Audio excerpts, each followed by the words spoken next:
Muy buenos días, queridos seguidores, oidores, miradores, etcétera, de la Comuna de la Palabra. Esta ocasión tendremos una charla amena, creo yo, como acostumbramos, si no lo digo yo, ¿quién? Con el intérprete de lengua de señas Daniel Maya, popularmente conocido como Daniel Maya, y él es uno de los personajes que a lo largo de muchos años se ha dedicado tanto en lo que fue la Dirección General de Educación Especial de México, como fue posteriormente en la Dirección de Educación Especial de la Ciudad de México. Finalmente ahora, a través de la Asociación de Intérpretes de Lengua de Señas, que trae el logo ahí del lado derecho, a mucha honra lo trae, que participan en los procesos de traducción e interpretación a la lengua de señas de todo el conjunto de expresiones ideológicas, políticas y demás del presidente en turno Andrés Manuel López Obrador, del subsecretario de Salud que está encargado de la atención a la epidemia y pandemia del COVID-19, Hugo López-Gatell, del Poder Legislativo, del Poder Judicial, y tiene una vasta experiencia de no sé cuántos años en este asunto, desde que él comentó alguna vez que conoció a una persona que originalmente e indebidamente les decían mudos, porque no hablaban, pero eran sordos. Pero en el monólogo de los motes, apodos y adjetivos, y otros más, comentaba que el propio Daniel Maya nos platicó que alguna vez él se acercó a esto debido a que conocían a una persona que muchos le decían el mudito, y para no decirle el mudito, le pusieron de apodo el mudanzas. Es una manera de decir con las tres primeras palabras, en vez de decir el mudo o el mudito, el mudanzas. A partir de ahí, parece que le nació en parte la inquietud y el interés de dedicar parte de su vida a este proceso de traducción a los oyentes del pensamiento, sentimientos y emociones de las personas y comunidades sordas, y a la inversa, de quienes hablamos y oímos nuestros pensamientos, sentimientos e ideas a las personas sordas. No quiero dejar, sin embargo, de señalar, como cada semana hago, Epigmenio Ibarra lo hace también diariamente, que se cumple una semana más y el asunto de la desaparición forzada de los 43 estudiantes de la Escuela Normal Rural Raúl Isidro Burgos de Ayotzinapa, en Tixla de Guerrero, sigue siendo una deuda de Estado que el gobierno en turno aún no ha podido resolver como se comprometió, pese a que ayer en su informe dijo AMLO que casi había ya cumplido todas las promesas. Esa es una de las que les falta. Dijo que en México ya no había masacres. Levarón le dijo, oye, en este año fue la masacre de mis nietos y hijos. Alguienes dijeron, bueno, lo que él quiso decir me recordó al papel del vocero oficial de Vicente Fox, que decía, lo que el presidente quiso decir. Parece ser que entonces no es claro y alguien tiene que decir, lo que quiso decir es que el ejército ya no los hace. Pero bueno, las masacres siguen existiendo y tenemos una cantidad impresionante de desaparecidos y de muertos por la violencia estructural, que es la otra epidemia de la cual nos hemos olvidado gracias al COVID-19.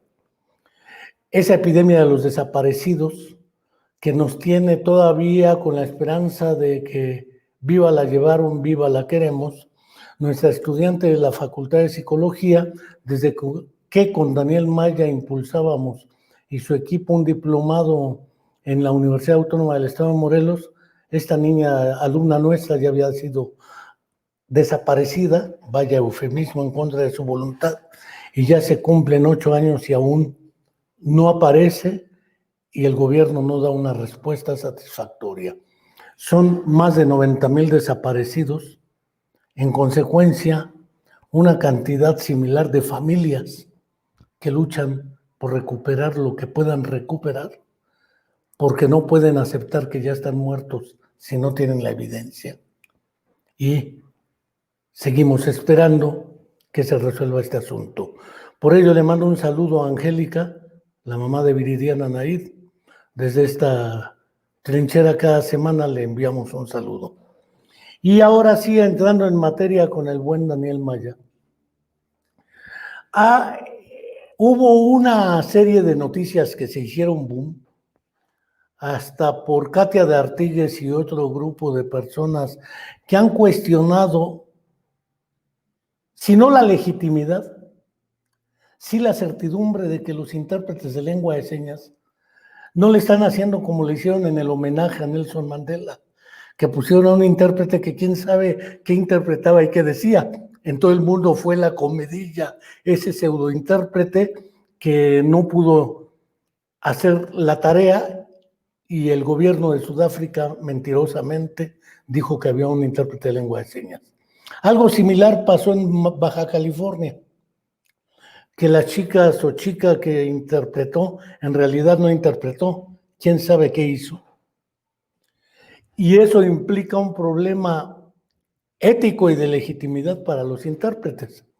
Ya existe una vieja discusión con personas y comunidades o grupos de personas sordas que consideran que la tarea de interpretación debe ser tarea de los sordos, que en realidad los intérpretes oyentes le están robando el empleo y la función a las personas sordas porque ellas naturalmente serían quienes pudieran realizar una mejor interpretación.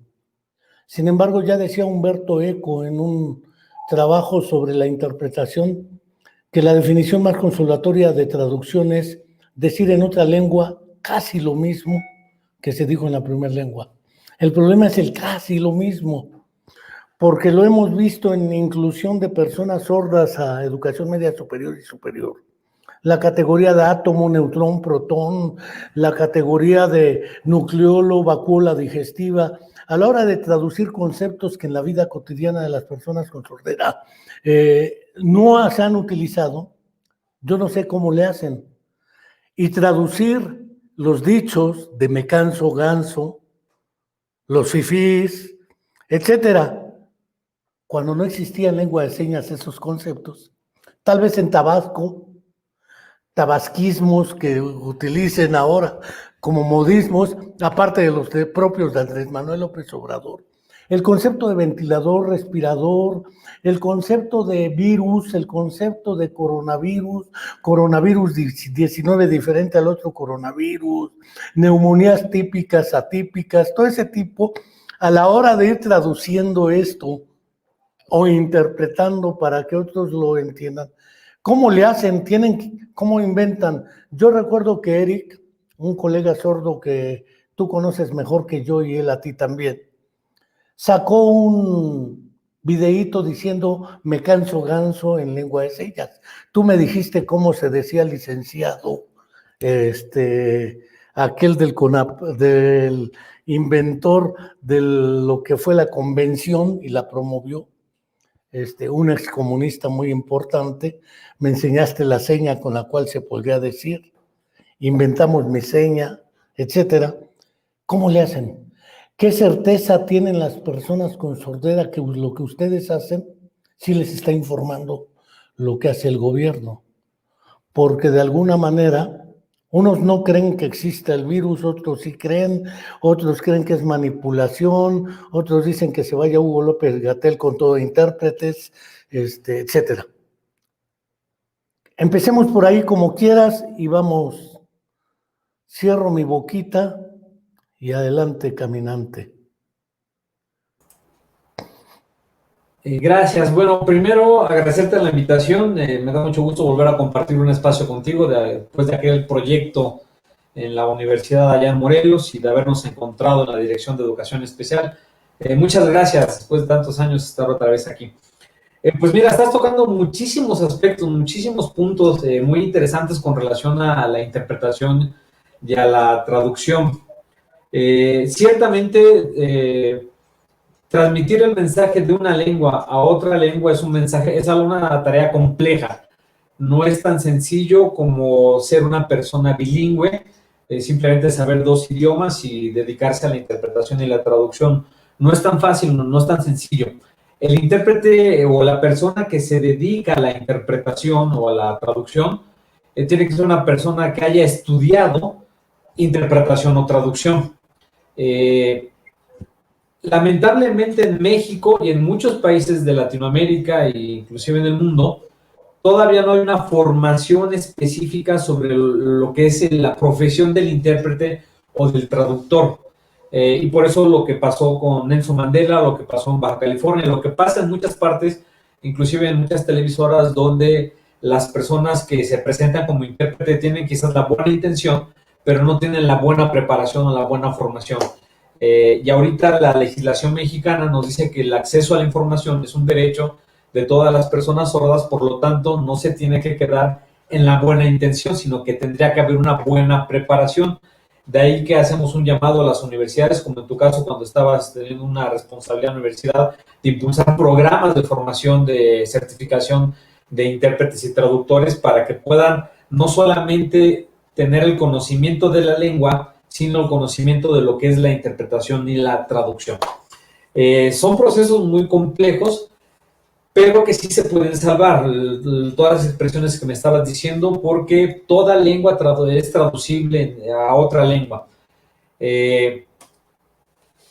Todas las lenguas tienen la capacidad de poder transmitir el mensaje que está expresado en otra lengua.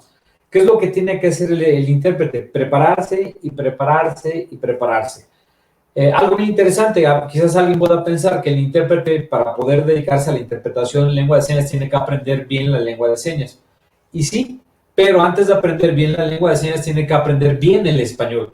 No puede ser una persona intérprete del español a la lengua de señas sin tener ese dominio, ese conocimiento del español. De ahí que los intérpretes que trabajamos en presidencia o que trabajan en otras instituciones de gobierno, tenemos la tarea y la responsabilidad de estudiar y prepararnos para poder transmitir el mensaje de una manera adecuada. A manera de ejemplo, cuando empezó la pandemia, todo el equipo de los intérpretes que estamos en presidencia nos dedicamos a estudiar y a sacar los diplomados que estaba dando el Instituto Mexicano del Seguro Social, diferentes dependencias de salud, a estudiar, a empaparnos de lo que era el coronavirus, de lo que es el virus, las infecciones, cómo se propagan, en fin, todo el tema alrededor y que ya todos lo hemos platicado. Además de prepararnos en la materia, también lo tuvimos que socializar con la comunidad de las personas sordas. Como bien refieres, Derek, él fue uno de los que nos apoyó por la seña de me canso ganso, porque hay expresiones idiomáticas propias en cada cultura, hay unas que tenemos la semejanza y otras que hay que dar la intención comunicativa para poder transmitir el mensaje.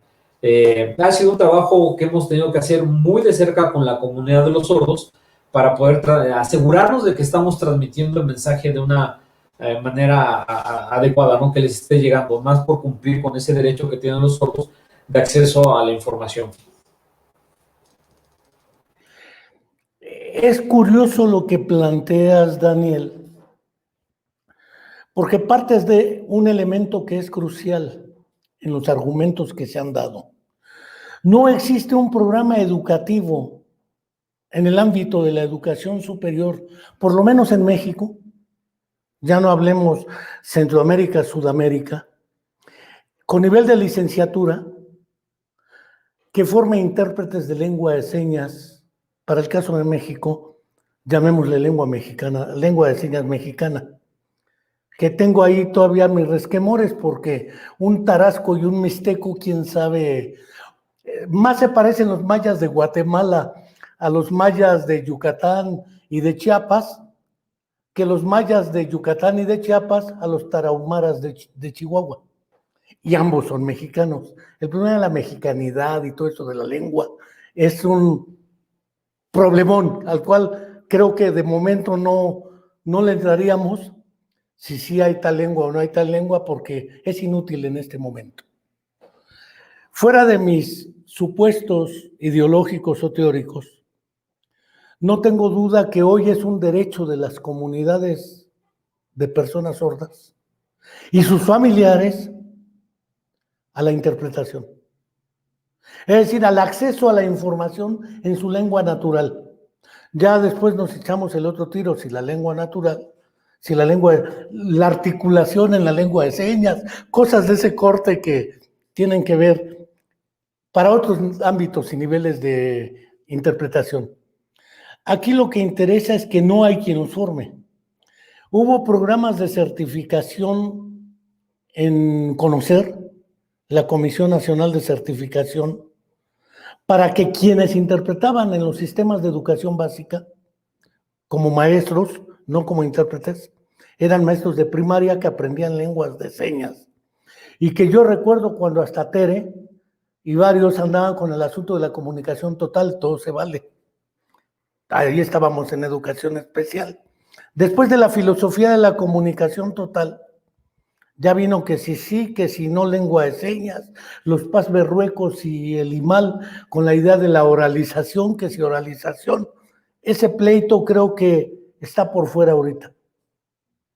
Lo real es que el otro pleito es, ¿son los sordos los que deben entrar? ¿O cómo plantear una unidad de acción entre intérpretes y sordos para realizar esta función? Yo entiendo que Eric es sordo, o Alejandra, y Eric y Alejandra se coordinan con ustedes para conceptos como el de me canso ganso y todos los que usa Andrés Manuel López Obrador, que hasta para traducirlos a otro idioma es medio complicado.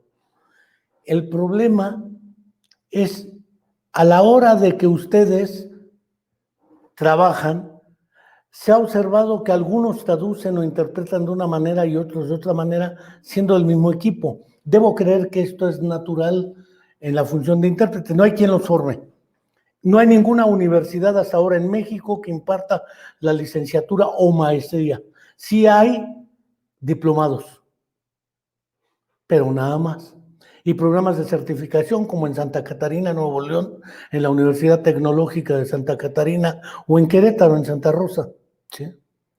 Pero más allá de estos y del de la UAM, ustedes dan cursos de certificación o si no de certificación, sí de formación de intérpretes. ¿Cómo se han formado todos los intérpretes como ustedes?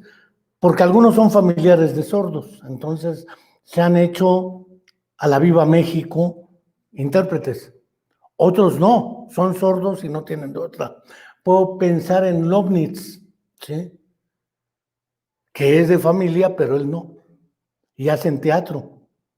Pero el problema es, a la hora de la traducción e interpretación, si no hay diccionarios en lengua de señas, algo que la doctora Miroslava Cruz Aldrete ha estado planteando desde tiempo, y que Boris Friedman ya había hecho estudios en lingüística, creo que son los primeros y el primero, Boris Friedman quien le entró a este asunto.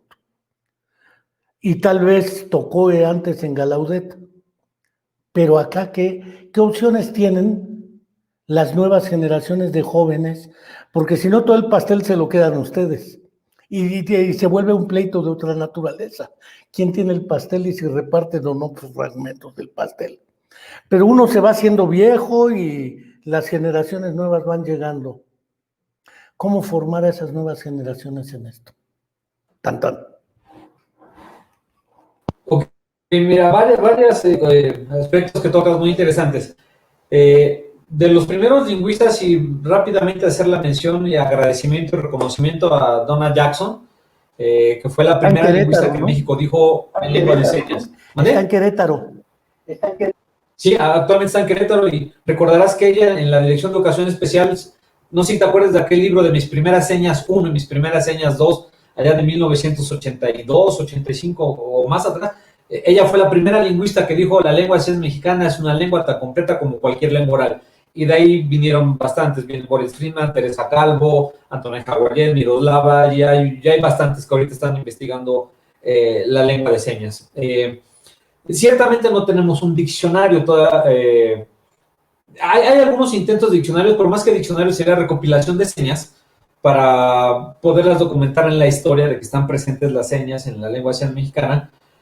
Pero el hecho de que no hubiera ese material o una vasta investigación que ya empieza a ver, no significa que la lengua no existe, la lengua está presente. Vemos a los sordos hablando, te encuentras a Eric y Alejandra y se comunican en una lengua. El hecho de que no esté totalmente documentado, descrita, no significa que no esté presente la lengua, y de eso hay muchas lenguas indígenas que todavía falta una vasta documentación y análisis, pero están presentes, tienes a las comunidades ahí viviendo a través de la lengua.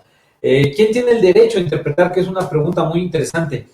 Creo que el derecho humano de interpretar, o quién debería interpretar, quien esté preparado y formado para interpretar.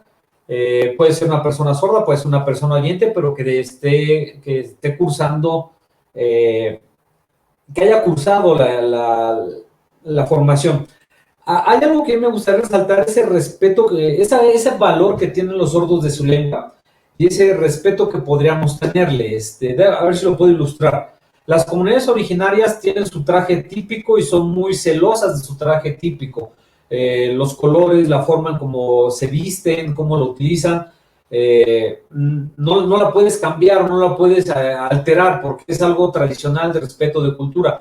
Por ejemplo, en San Juan Chamula, los mayordomos sacerdotes tienen una vestimenta especial dependiendo del grado y no cualquiera puede tener esa vestimenta porque es algo de respeto, algo que va con su cultura, con su tradición. La comida, por ahí se pelea la autoría de quién es el originador del guisado del mole de Puebla, si es de Puebla, de Tlaxcala, en fin, y todos tienen algo a lo cual aferrarse en su cultura.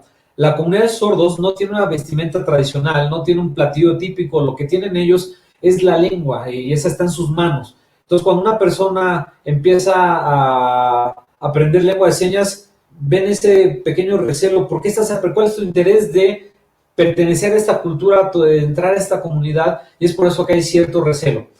Afortunadamente, muchos sordos empiezan a convivir con la comunidad de sordos, como Erika, Alejandra, Rosalinda, en fin, y saben que esa simbiosis de la comunidad oyente o comunidad sorda es lo que va a hacer que las dos culturas se puedan compenetrar y puedan generar cosas en positivo para las dos comunidades. De ahí que la Federación Mundial de Sordos y la Asociación Mundial de Intérpretes recomiendan, a manera de recomendación, que los sordos, en la medida que puedan, den clases de lengua de señas ellos y no tanto los oyentes, en el sentido que que un oyente jamás va a pensar como un sordo, aunque sea competente en la lengua de señas. Algo así. De que quién sabe comer el pastel, pues me gustaría recordar las palabras de Emiliano Zapata: la tierra es de quien la trabaja.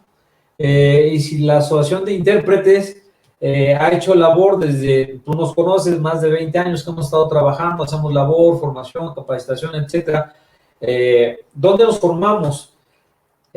Actualmente no hay para los intérpretes de lengua de señas, pero sí hay para los intérpretes de lenguas orales. Está, por ejemplo, el Colegio Mexicano de Intérpretes de Conferencia, está la Organización Mexicana de Traductores, la OMT, donde los intérpretes de la asociación, ahí nos formamos, ahí tenemos que asistir, tenemos por cursos, diplomados. Quizás no tenemos el título porque apenas va a ser una primera generación en un instituto, no de gobierno, pero sí hay manera de dónde formarse.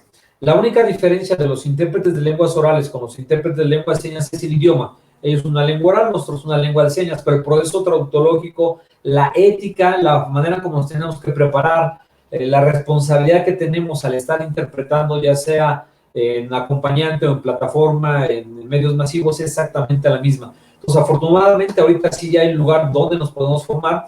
Ciertamente la asociación ha hecho un convenio con la Unión Nacional de Sordos de México para poder dar un examen, una acreditación. Las personas se presentan, hacen un examen, tienen las habilidades, se les da una acreditación, no una certificación porque no tenemos el respaldo de la SEP. Ahorita la SEP está realmente todavía no se ha fijado en la gran necesidad e importancia de tener intérpretes ya con un nivel licenciatura.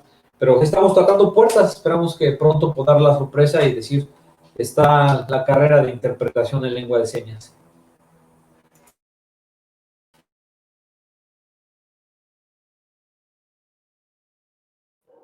Es curioso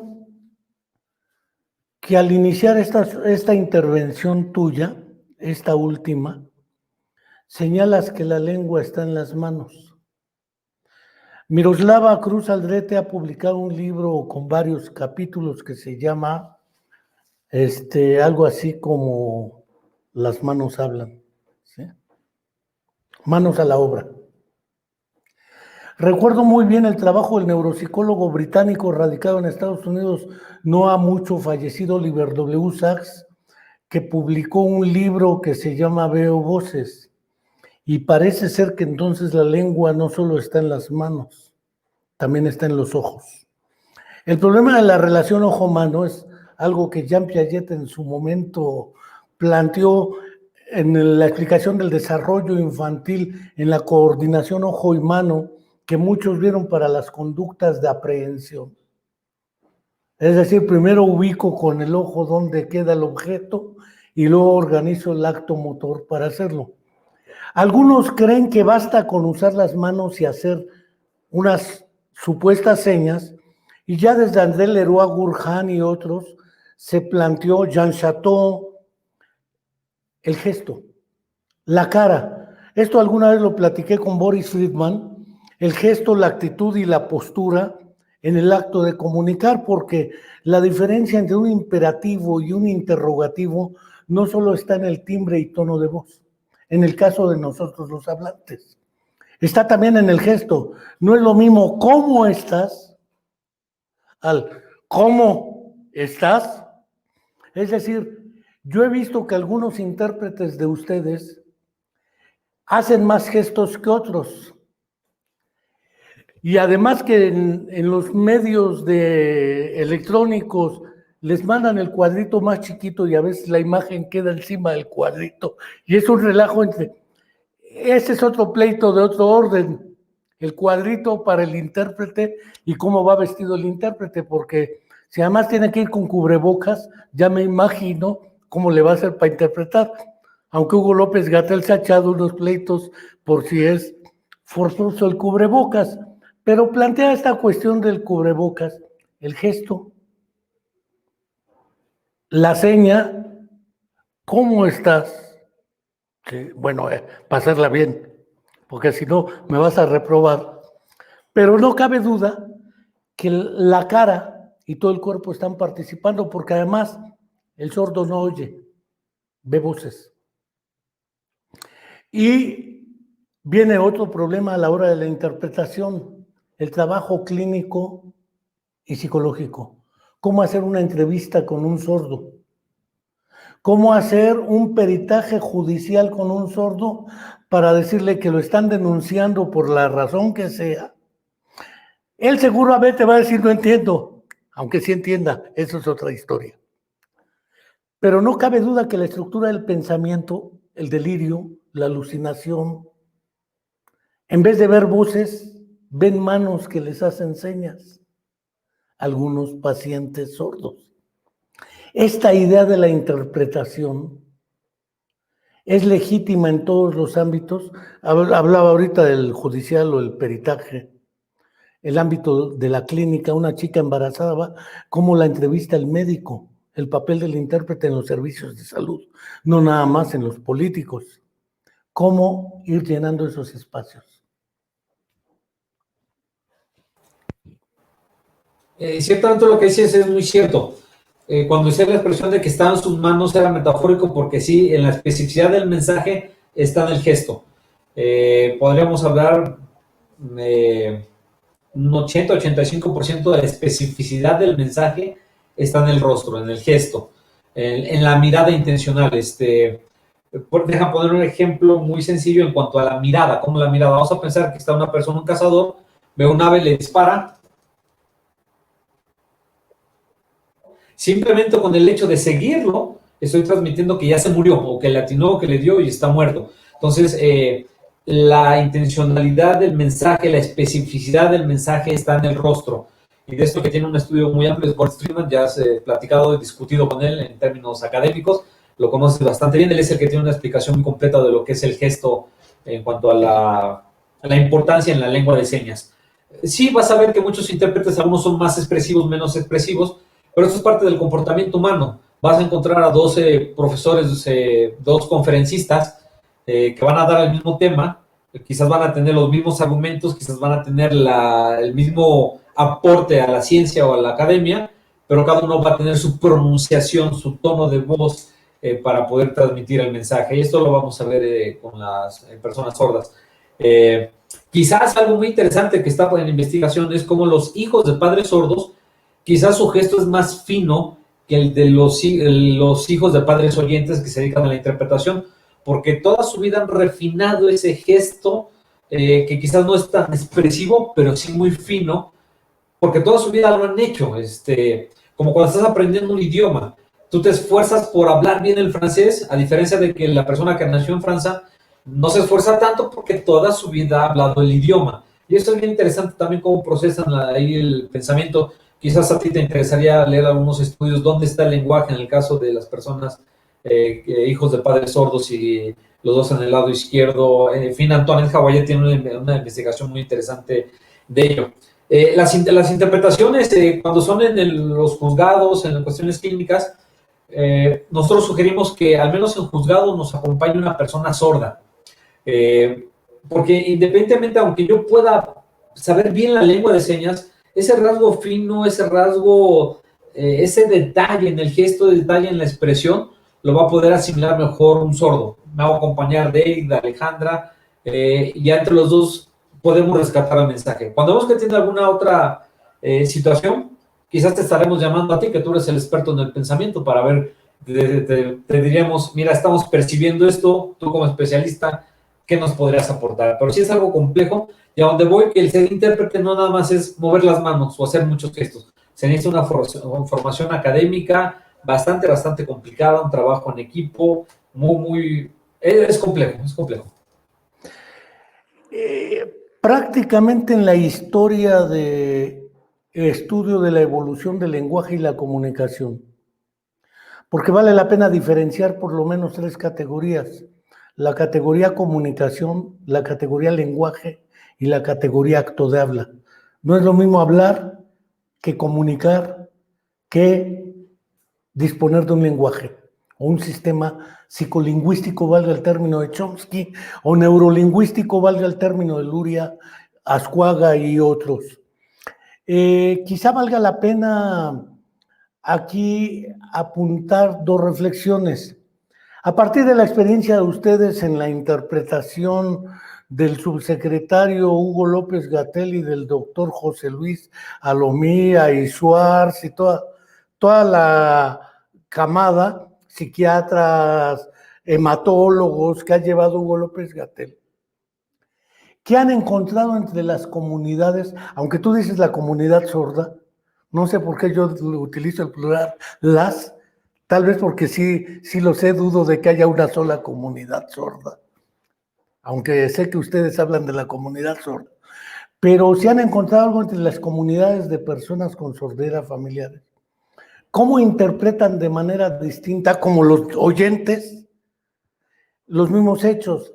Está disminuyendo según las gráficas y según los gestos que haces tú o las chicas o quienes lo hagan y las señas con la lengua que lo hacen, que parece ser que pasamos anaranjado, aunque la gente duda, dice, ha de haber más.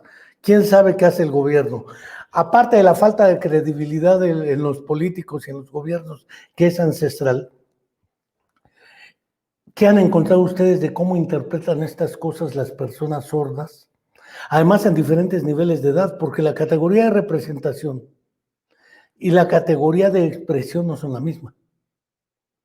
La comunicación no depende necesariamente del lenguaje, eso está claro. Entre animales se comunican, los etólogos lo han demostrado claramente, y parece ser que sistemas alternativos de comunicación los hay desde tiempo A también. El problema es, ¿qué han encontrado ustedes como experiencia en la comprensión de lo que está tratando de explicar Hugo López-Gatell? Él no como persona, sino como representante de una política pública de Estado. ¿Qué ¿Qué nos puedes comentar al respecto? Porque parece ser que las críticas vinieron en el sentido de que no están entendiendo los sordos. No lo están entendiendo porque ustedes son muy majes para interpretar. Valga la reducción que he hecho, porque el de ustedes también es muy plural. Ahí vale la pena matizar. ¿Cómo han visto ustedes esto? Ok, es muy interesante la pregunta.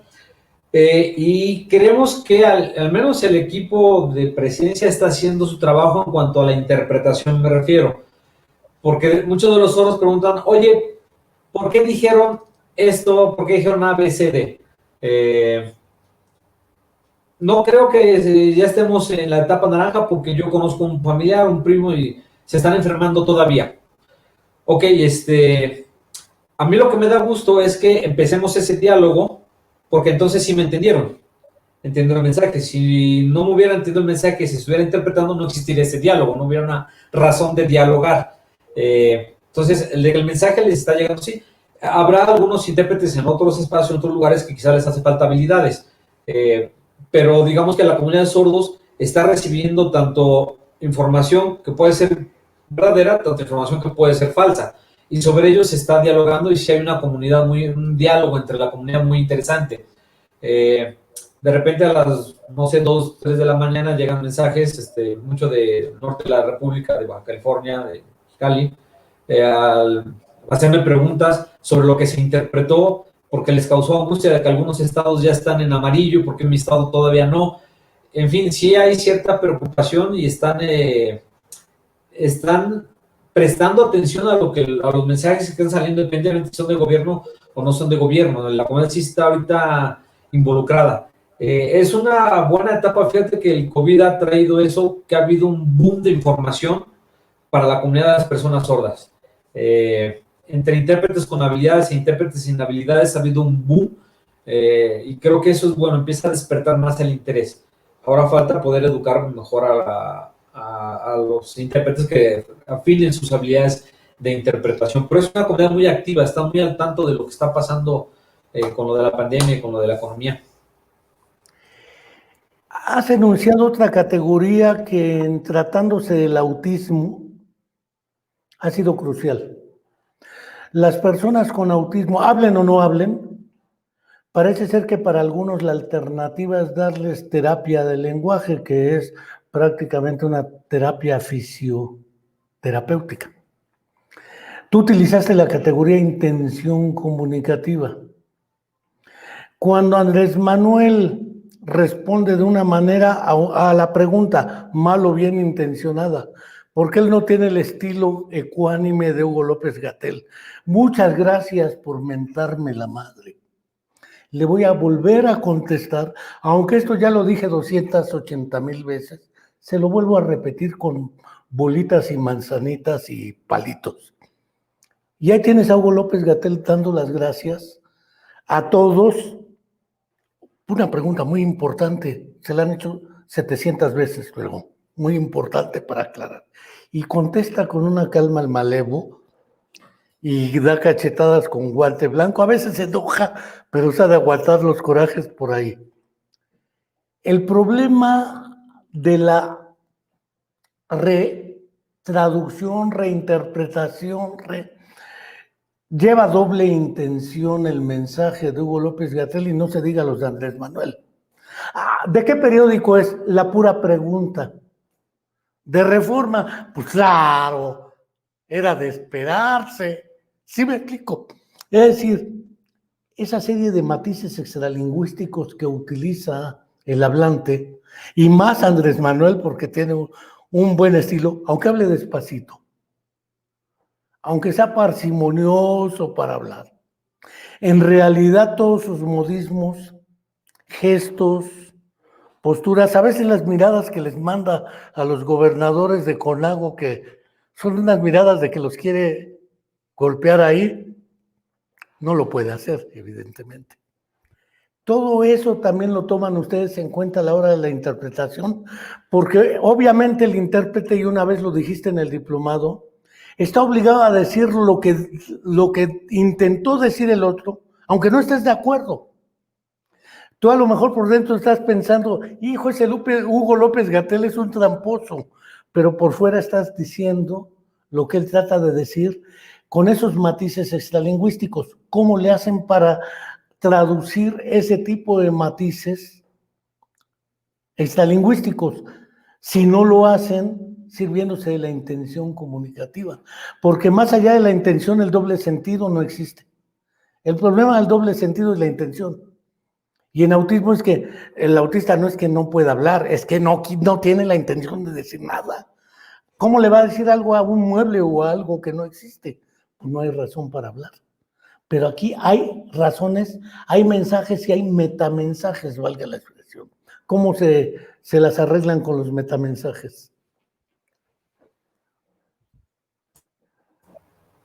Aparte de estudiar la esencia del mensaje y de documentarnos y de leer, ver la trayectoria del licenciado, ver la trayectoria del doctor Gatell, también tenemos que estudiar al personaje para poder entender esa intención y poderla transmitir fielmente. Por ejemplo, en el estudio de grabación tenemos nuestro monitor, le llamamos regreso, donde vemos la imagen que la tenemos que estar al pendiente viendo para ver esas expresiones faciales, ese movimiento de cuerpo, porque eso también transmite significado. Por ejemplo, hay una expresión, una intención comunicativa del licenciado, que él de repente cruza las manos y ya no dice más. Pero con ese cruzar las manos, dependiendo del contexto, dependiendo del momento, está diciendo mucho y eso también lo tenemos que transmitir, porque hacia allá va la intención comunicativa del licenciado.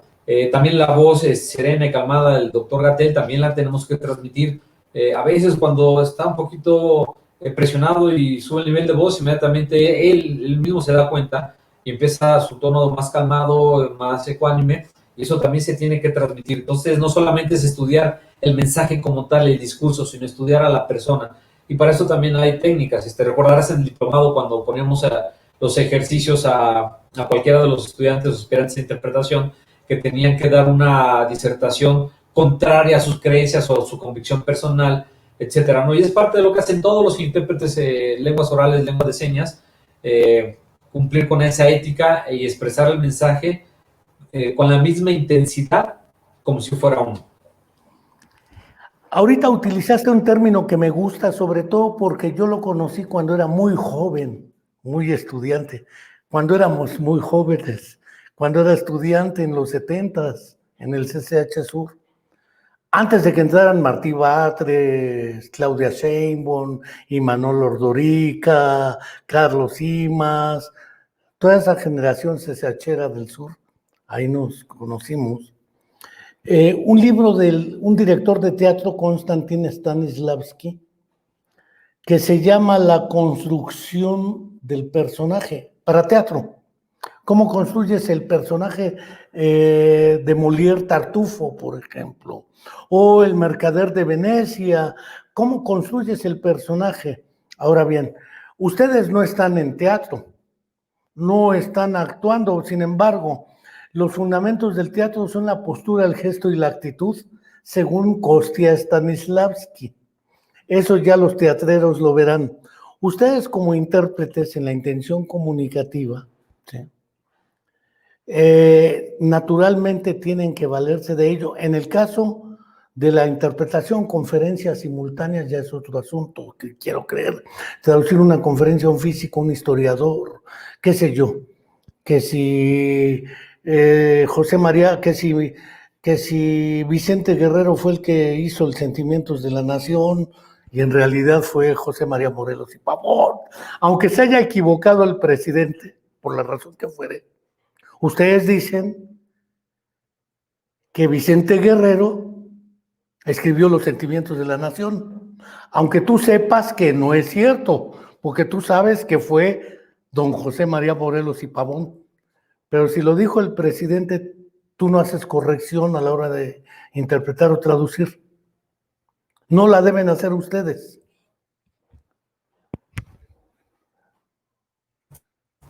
No, nosotros tenemos que pensar en nuestro público meta. Lo que recibió la comunidad oyente es lo que debe recibir la comunidad sorda. Si de repente la comunidad oyente va a estar dialogando una vez que terminó la conferencia, van a decir, oye, ¿viste cómo se equivocaron? Y dijeron que fue Vicente Guerrero cuando era Morelos. Va a estar en desventaja la comunidad sordo si no lo interpretamos bien o interpretamos tal cual fluyó en la lengua 1, en la lengua del mensaje. La idea es de que lo que recibió la comunidad oyente es lo mismo que debe de recibir la comunidad sordo. Entonces, si un sordo se encuentra en el pasillo con una persona oyente y como a través de un intérprete empiezan a dialogar de ese error que se tuvo de mencionar a Vicente Guerrero en lugar de Morelos, los dos van a estar empatados en el conocimiento que circuló en la conferencia. Entonces es la responsabilidad del intérprete. Tal cual lo escuchamos, lo pasamos. Ahora, La literalidad.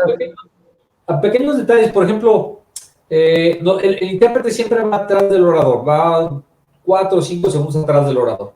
Si de repente están diciendo, ¿saben que el próximo lunes, no es cierto, el martes, nos vamos a estar viendo? Ese pequeño cambio de giro de nos vemos el lunes, no el martes, quizás ese no es necesario interpretarlo, porque la intención, el acto final, el punto es que se van a ver el martes. Todos esos pequeños detalles quizás los podemos ir eliminando, porque no está transversando la información y a final de cuentas el público oyente sabe que se van a ver el martes y el público sordo sabe que se van a ver el martes. Una pregunta que puede ser interesante para quienes nos siguen. El presidente, los diputados, senadores y todos aquellos a los cuales ustedes interpretan, interactúan con ustedes como para ver, oye, cómo estuvo, se les nota interés en lo que ustedes hacen, o simplemente es porque ya por ley está que ustedes deben interpretar, ustedes ya les tocó el pastel, la tierra es de quien la trabaja, ustedes la han trabajado, etcétera, pero ¿sí les interesa? ¿Sí hay interés en esto, en que les llegue bien el mensaje, o les tiene sin cuidado? Según No, tu sí, sí les opinión. llega. Sí, sí hay interés. Inclusive cuando hubo esta desinformación con relación a los intérpretes, hubo una reunión y a ver qué está pasando. Para poder entrar sí tuvieron que ver las credenciales, el historial, las certificaciones, acreditaciones para poder colaborar ahí. Sí, la verdad es que sí les está interesando. Inclusive, fíjate, en el Tribunal Electoral del Poder Judicial de la Federación les interesa tanto que los intérpretes que estén ahí interpretando para la cuestión electoral, es que ya han organizado cuatro seminarios de capacitación a los intérpretes de lengua de señas, donde han traído a especialistas de Inglaterra, de los Estados Unidos, diferentes partes, y sí están muy interesados. Inclusive el equipo de comunicación social trabaja muy de la mano con nosotros para poder estar al tanto de qué estamos haciendo, cómo empatar el trabajo de la interpretación con la cuestión visual de televisión. Sí empiezan a tener más interés. A diferencia de años anteriores y sin toque político, en años anteriores solamente había el intérprete en cuestiones de discapacidad y ahorita ya hay en diferentes áreas. Tenemos intérpretes en el INE, en el INAI, Tribunal Electoral de la Federación, Presidencia de la República, Tribunal de Justicia Administrativa. Ya empieza a haber más interés y sí nos piden que estemos más preparados, inclusive cursos de capacitación en la empresa o en la institución donde vayamos a trabajar, sí nos piden más formación de lo que estamos haciendo ahí. Empieza a haber más interés de que el intérprete esté mejor capacitado. Es curioso esa serie de preguntas porque indudablemente cuando el equipo de Yo También, Bárbara Anderson, etcétera, han tenido contacto con ellos porque ellos son los que pegaron el grito en el cielo, para poder limar este tipo de diferendos, porque de todas maneras ustedes siguen interpretando ahí, dígase lo que se diga. Dijera Felipe Calderón Hinojosa, haya sido como haya sido. Ya están ustedes ahí. Este tipo o eso lo trata comunicación social del gobierno, o quién, o ustedes directamente hablan con Katia de Artigues, o ambos, cada quien por su lado, porque de alguna manera hay que precisar estas cuestiones.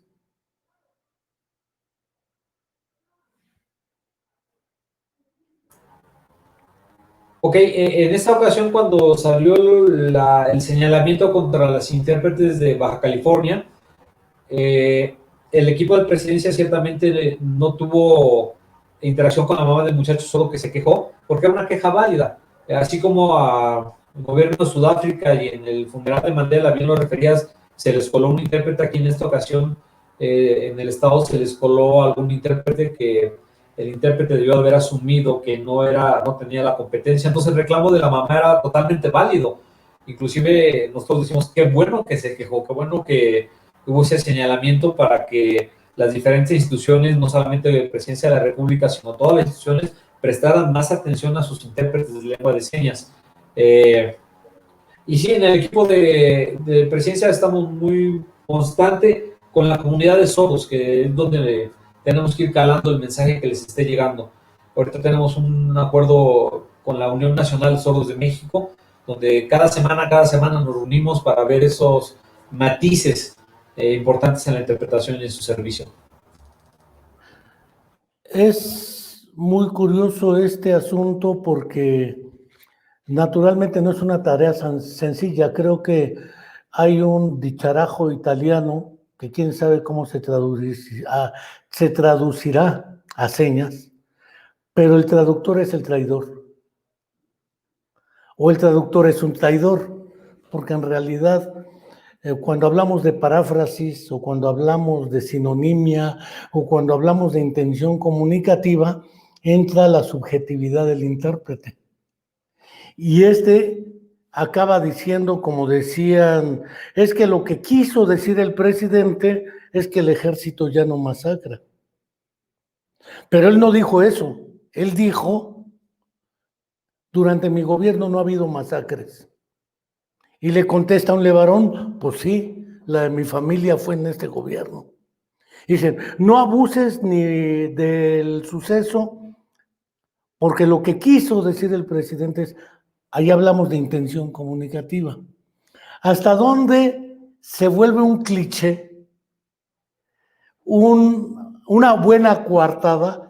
Tratamos de asegurar que la intención comunicativa se cumpla, porque ahí el que defiende a Andrés Manuel como el que lo ataca utiliza el mismo criterio. Lo que quiso decir fue que no las hay, pues sí las hay.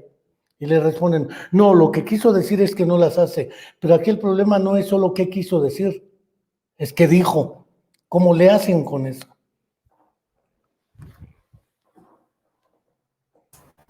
Te comentaba hace unos segundos que, bueno, en unos momentos que el intérprete tiene que ir atrás del orador para no repetir palabra a palabra y que vaya a quedar vago el mensaje o que pueda haber esa duda de lo que se estaba diciendo. Tenemos que analizar, tener el contexto, haber estudiado a la persona, estudiar el movimiento. También tenemos que estar viendo las noticias todos los días, no nada más es el acto de interpretar, sino estar viendo las noticias para ver qué está en la opinión pública, cuál es el sentimiento de los espectadores de la noticia. Tenemos que leer las columnas de los medios de comunicación para también saber cuál es su estilo y su forma de expresarse, de hablar, convencer y decir.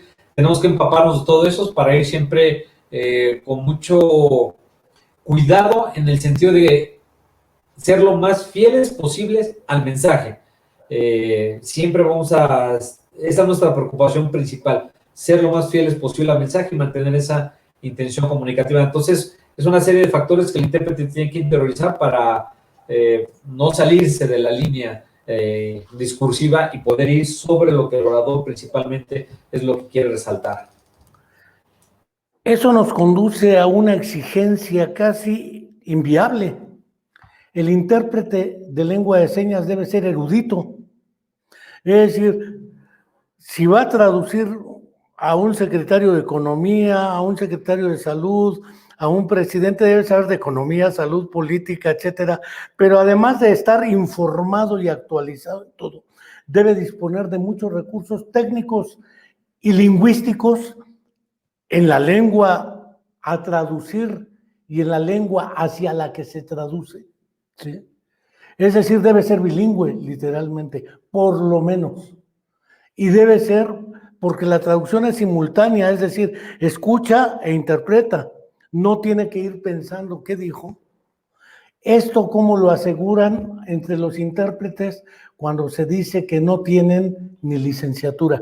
Vaya, porque esas credenciales del documento y la cédula no son suficientes, pero evidentemente el intérprete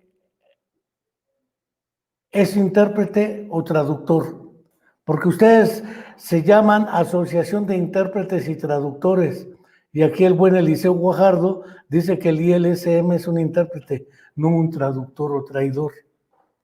Pero ustedes tienen la T de traducción en su logo.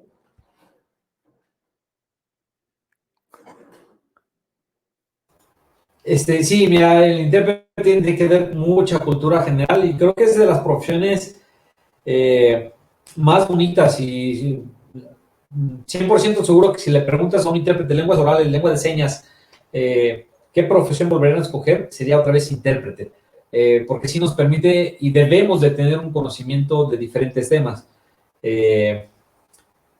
Por ejemplo, a mí me fascinaba, este año no tuvimos la concesión, pero me fascinaba interpretar para el Senado de la República, porque eran todos los temas sabidos y por haber en el país, desde economía, energía, medicina, etcétera. Nosotros como intérpretes tenemos la obligación de leer y leer y leer, y de repente en una reunión familiar o de amigos nos encontramos con un médico, tenemos materia para platicar con un médico, nos encontramos con un agrónomo, tenemos materia para platicar con un agrónomo, y así en las diferentes especialidades. Por eso es la interpretación, creo que es de las profesiones más bellas. Intérpretes traductores, sí, porque ya la especificidad de la profesión de lengua oral a lengua oral o de lengua oral a lengua de señas, interpretación y todo lo que tiene que ser texto escrito a texto escrito es traducción. No todos los intérpretes son traductores, no todos los traductores son intérpretes, hay algunos que sí lo son, hay algunos que estar ante un público recibiendo las miradas no lo soportan, pero son excelentes traductores del texto escrito a texto escrito a video. Hay otros que les desespera estar en la computadora analizando el texto para poderlo hacer a otro texto escrito o video y prefieren esa adrenalina de la interpretación y el reto de la comunicación, de entender el mensaje, recapitular, expresarlo, etcétera. Por eso es que tenemos intérpretes y traductores en la asociación y estamos afiliados al Colegio Mexicano de Intérpretes, el cual es un honor para nosotros, y a la Organización Mexicana de Traductores, que también hemos estado afiliados, estamos afiliados a ella. Es decir, no son mutuamente excluyentes la interpretación y la traducción, pero lo que ustedes hacen en los casos de Andrés Manuel, de Hugo López, etcétera, es interpretación.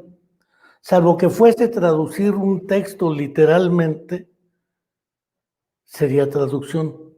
Y eso también se puede hacer a lengua de señas. Sí, te pongo el ejemplo, cuando estamos en Palacio Nacional es interpretación. Ya hemos estudiado el discurso al participante, etcétera, lo escuchamos y lo decimos, es interpretación. Para los spots publicitarios del segundo informe de gobierno se hizo un trabajo de traducción porque teníamos el texto en español y tuvimos todo el tiempo de leerlo, analizarlo, escoger la seña más adecuada, cómo se iba a presentar, cómo se iba a ver ante cámara, porque también hay algunas señas que ante la cámara no se aprecian bien, tenemos que modificar la postura del cuerpo, la mirada intencional, etcétera. Entonces, para los spots, aunque están grabados en lengua de señas, se hizo un trabajo previo de traducción y luego se grabó. En el caso de las conferencias matutinas o vespertinas, es un trabajo de interpretación. Me parece perfecto. Mira, ya llevamos 1 hora, 58 minutos. Antes, si como cortesía nos regalas la seña "me canso ganso", la gente, porque esa seña del "me canso ganso" les ha de haber costado. Yo recuerdo cuando Eric sacó el video con el "me canso ganso" y dijo, se debe traducir así. Así, además, categórico el Eric. Pero me parece una buena cortesía para que nuestros seguidores aprendan en lengua de señas o reconozcan en lengua un Andrés Manuel Obradorismo.